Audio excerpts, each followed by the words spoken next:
Continuamos en Info 4 TV, ediciones de verano, y el verano también da para la lectura, para conocer aún más de diversos lugares de nuestro territorio. En esta oportunidad vamos a brindarles esta entrevista que le efectuamos al historiador Jorge Miglione, oportunidad que visitara nuestra localidad de La Para. Y hablamos sobre un ícono del quien él conoce muchísimo y además quien es nuestro nexo con los archivos en la ciudad de Buenos Aires. Me refiero al señor Jorge Miglione y a continuación todo lo que nos decía sobre Pablo Guglieri. Jorge, ¿qué tal? Bienvenido a La Para. Bien, muy bien, estando en La Para estoy muy bien, así que muchas gracias. Bueno, y cuando hablamos de Jorge Miglione también hablamos, o nos recuerda lo que tiene que ver con aquel gringo emprendedor, como se lo ha definido muchas veces a Pablo Guglieri. Jorge, ¿quién ha sido Pablo Guglieri? ¿Por qué la importancia de esta persona en la vida de los parenses? No solo en la vida de los parenses, y tu pregunta es fundamental. Es imposible de responder con certeza y definición precisa de quién ha sido Pablo Guglieri.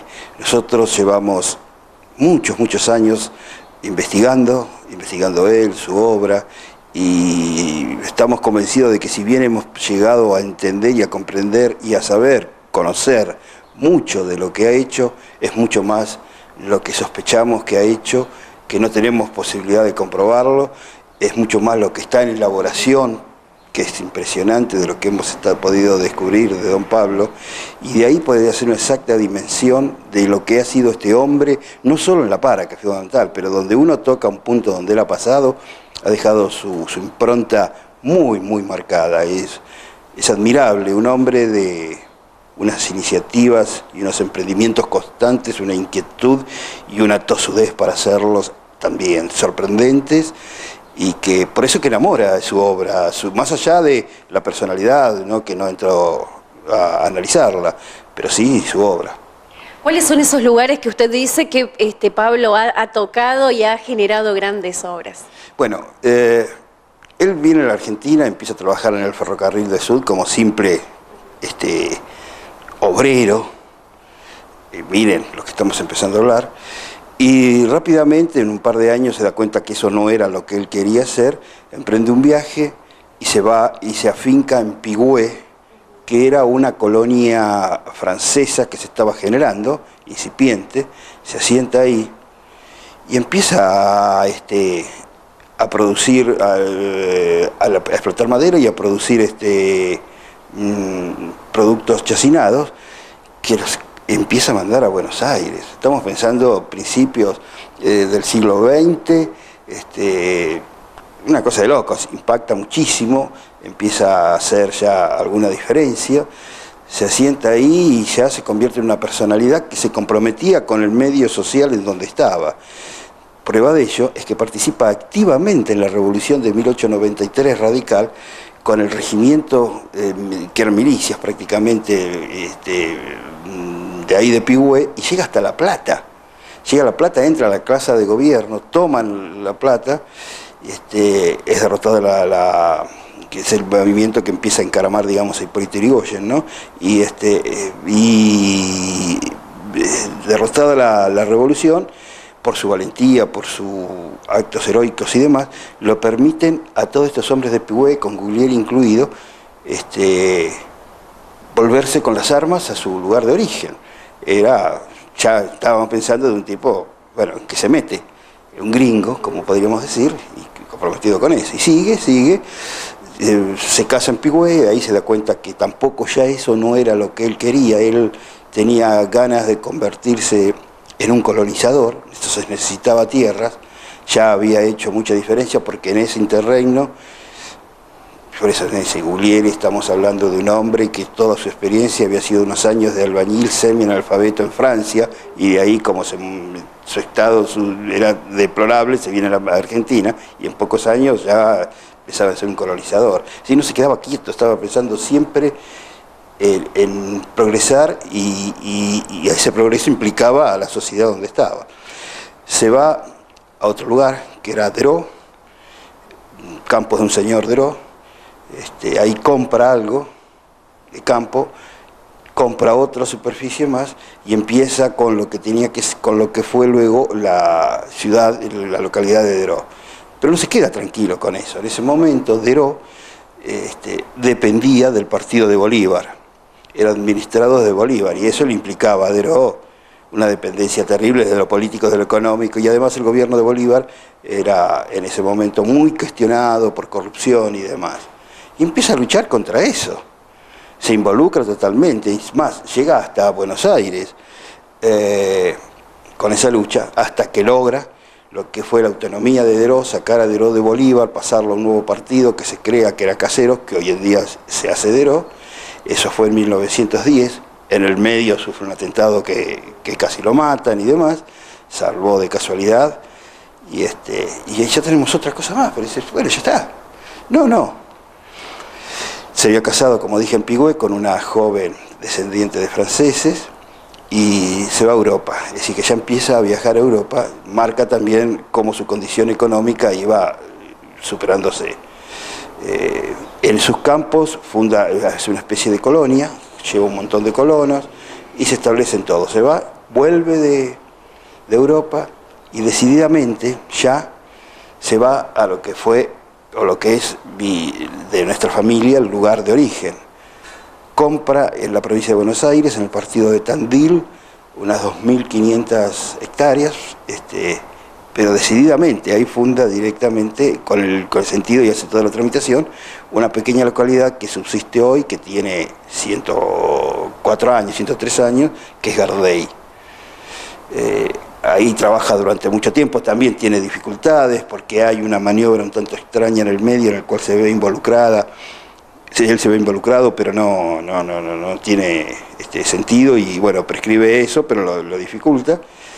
Y el asunto es que lotea, vende y hace nacer Gardey. Y comprometiéndose como todo, como una constante que fue, porque también acá y además en otros lados. En Deró, las primeras obras que hace, inclusive de su peculio personal, es crear la escuela. Lo que pasa es que a pesar de estar todo destinado para la escuela y todo, él en un lote propio crea la escuela que funciona gracias a eso. Y bueno, dice uno, ya está. Aquí se queda, no. Está 5 o 6 años, hasta el 19 más o menos, en que desaparece, como era su característica. Desaparecía, y donde aparece acá en la zona de Brinkmann, en todo lo que es La Para, bueno, que es otro emprendimiento notable de él, tremendo, de una visión impresionante. Yo anoche tuve oportunidad de estar en Miramar, veía eso, y con Carlos Ferreira, con el licenciado Carlos Ferreira decíamos, mirá, Jorge, me dice Carlos en un momento, por esta laguna estamos vos y yo trabajando juntos hace tantos años, porque esto fue lo que enamoró a Guglieri, en su emprendimiento notable que hizo en el hotel y demás. Y yo miraba cómo está Miramar, cómo está la laguna anoche, hermosa, pero una cosa preciosa. Yo la última vez que la vi, ya hace unos años, todavía estaba con muchos efectos de la inundación, y decía, qué visión que tenía este hombre, porque lo que él quería hacer en el hotel era algo parecido a esto, digamos, un emprendimiento, pero él sostenía que esta laguna era para el año entero, que era un turismo que podía superar la Mar del Plata, por las características que tenía y por lo que quiso hacer, que después no se hizo, no pudo, no sé, bueno, es otra historia. Pero tenía esas visiones, era notable lo que hizo acá en La Para con el ferrocarril, el hotel y todo lo que hizo, fue notable. ¿Cree que dentro de todos los objetivos que tal vez se haya trazado Guglieri, hubo algo que le quedó pendiente o que no llegó a hacer? Digo, en base a toda la historia que usted ha ido descubriendo de él, ¿no? Y sí, seguramente. Ya te digo, nosotros sabemos algo, que creo que es bastante, pero no todo. Sospechamos otras cosas más, pero no tenemos documentación como para poder corroborar de su accionar, por la Argentina y fuera de la Argentina, en Chile y demás. En Bolivia descubrimos hace muy poco tiempo un emprendimiento. A mí me sorprendía mucho que cuando hace toda la tramitación de compra y fundación del pueblo de Gardey, él nombra a una persona de su confianza que es quien hace todo. Digo, qué raro, siendo como era Guglieri, que él hacía todo, ¿no? Qué raro. Bueno, este aquí que hace poco tiempo, un año, un poco más, encontramos una documentación que nos dio la familia, que ni sabía tampoco mucho bien de qué se trataba, que en ese momento estaba comprando, en el mismo momento que estaba comprando y desarrollando ese emprendimiento en Gardey, estaba comprando en Bolivia, sobre el río Pilcomayo, en ese momento Bolivia, estamos hablando antes de la guerra del Chaco, ¿no? 20.000 hectáreas de campo. Bueno, ahora estamos analizando eso, ¿por qué? Si nosotros en la investigación, los investigadores podemos, los historiadores mismos, nos basamos con 3 o 4 preguntas, que son algunas de muy fácil respuesta, otras son imposibles. Si son de muy fácil respuesta, es decir, ¿qué hizo? ¿Compró? ¿Cómo lo hizo? ¿Cómo lo compró? ¿Qué hizo? ¿Qué llegó a desarrollar? Perfecto. Pero cuando nos preguntamos por qué, es imposible responderla. Podemos llegar a través de análisis, de documentación, de obras, de testigos, de lo que sea, a conclusiones bastante válidas, pero no tenemos la certeza. La certeza solamente la tenía Guglieri, y para eso tendríamos que estar en este momento dentro de sus zapatos, metidos en él para saber por qué hizo eso. Suponemos que era una explotación a futuro, todo, hay un montón de entuerto. Y una de las características que tenía Guglieri, que era pero genial, que nunca se contactaba con cualquiera, sino que él se relacionaba con lo más alto de lo que tenía que ser. Y pensemos que era, como dije, un albañil semianalfabeto que vino a la Argentina y logró eso. Es decir, él viajaba con Julio Argentino Roca y era amigo de Roca en el momento de mayor poder de Roca. Él lo tuvo de vecino en Teró.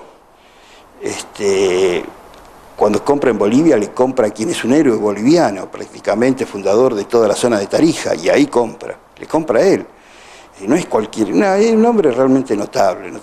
Recién nombraba a Julio Argentino Roca, dentro de lo que, bueno, su capital económico, más o menos conocemos cómo se fue formando y todo lo que ha ido generando. Dentro de su capital social, en términos de Pierre Bourdieu, ¿cuál eran las personas, los actores sociales que formaban parte de su entorno? De Guglieri, era un hombre muy cerrado.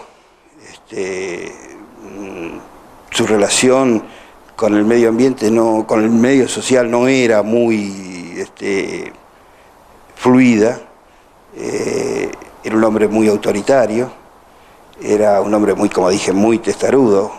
Acá en La Para ustedes deben recordar más de alguna tosudez de Guglieri, que quería con el coche cruzar la laguna, por ejemplo, y quedaba el coche en la mitad de la laguna y tenía que ir a buscarlo porque se les ocurría, o cosas así muy extrañas. Eso provocaba cierto rechazo. Aparte, su personalidad era un tanto autoritaria, un poco hosco, pero se relacionaba básicamente, como digo, estuvo en Italia, se puso al servicio del rey durante la guerra, anterior a la guerra, en los prolegómenos de la Primera Guerra, y es condecorado por el rey de Italia.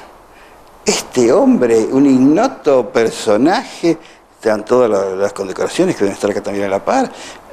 Por eso no era con cualquiera, y se involucraba y se comprometía, y realmente tenía con qué para comprometerse. Pienso en todo lo que menciona y digo, en La Para podríamos hacer otro museo que hable nada más y nada menos que de Pablo Guglieri, teniendo en cuenta, bueno, además, todos los íconos, los vestigios que son parte de nuestra historia y que, por supuesto, han sido realizados por él. Jorge, le cambio un poquito de tema, porque obviamente todo esto es imposible de saber si no existe algo que, por un lado, por su parte es la pasión por la historia, por la investigación más precisamente, y por otro lado, los archivos. ¿Cómo encuentra actualmente los archivos que usted visita en Buenos Aires o aquellos que ha podido visitar en otro lugar? En términos generales, digo, ¿no? Mira, en términos generales, muy bien. Han tenido los últimos años una evolución tremendamente positiva, cosa que a mí me alegra muchísimo.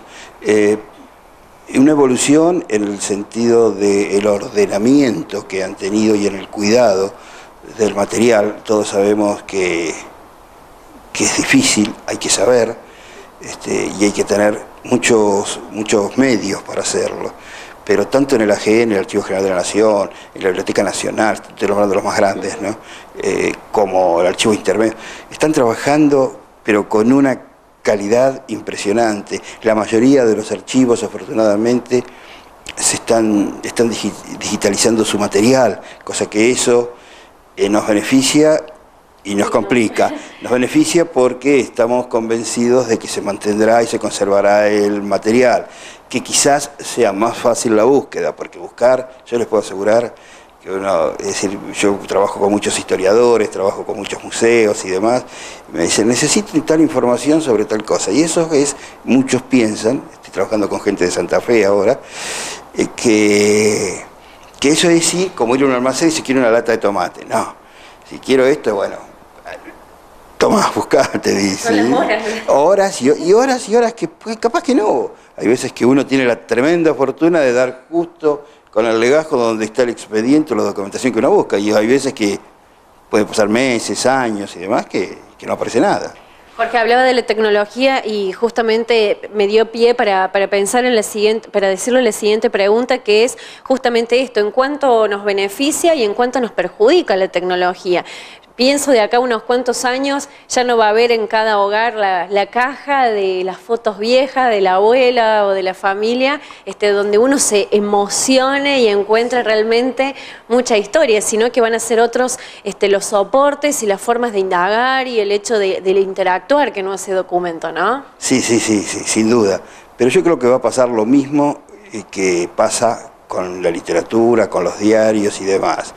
El tema de las fotografías, la calidez que da una fotografía, no la va a dar nunca un archivo de cualquier otro formato. Es muy probable que eso se va a seguir manteniendo. Lo que pasa es que no generalizado, sino seleccionado para ciertas cosas. Pero la tecnología, sabiéndola usar, ayuda mucho. Es decir, el problema que tenemos es que se nos empieza a hacer todo mucho más caro. Es decir, hoy en día ya los archivos, para que tengan idea ustedes, muchos archivos, pero a eso se tiende, el AGN ya está trabajando así, por una versión digitalizada de un documento, que es la única forma, hay partes que ya están digitalizadas y no es la única que se consigue, pueden llegar a cobrarnos hasta 5 pesos por una hoja. Ustedes piensen que yo acá a La Para debo haber enviado, no sé si 800, 900 documentos. Piensen eso. Hay otros archivos muy buenos, muy buenos, trabajan muy bien, pero por ejemplo, para sacar uno mismo las copias, yo llevo mi máquina, llevo todo, ¿no? Mi equipo de trabajo, nos cobran 3, 4 pesos por cada foto que sacamos nosotros. Cuando está buscando uno, bueno, es bárbaro, pero no busca uno, normalmente se lleva 100, 200, yo he sacado hasta 700 fotos en un día. No, y aparte lo que es la adrenalina de encontrar y seguir encontrando y te querés traer todo, querés documentar todo. Y sobre todo en archivos muy grandes, en que uno va, hoy lo tengo, y mañana no sé si lo voy a encontrar, porque algo falta. El otro día estaba buscando información sobre un suceso que pasó en Santa Fe, que tiene que ver con Lavalle y Estanislao López, y encuentro el índice, por supuesto, ¿no? El documento que de 3, 4 días después del suceso, Estanislao López escribe cómo derrotó a Lavalle. Pero esta es la clave de toda la historia.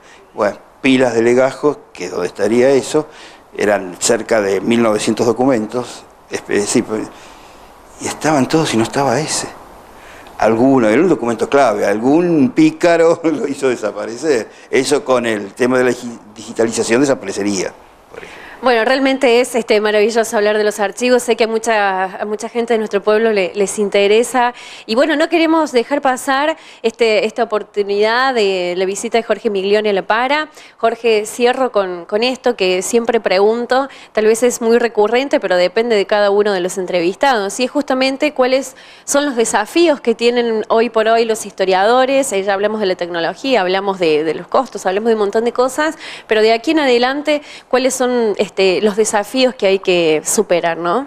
Miren, yo creo que es una etapa hermosa de desafíos, como decís vos.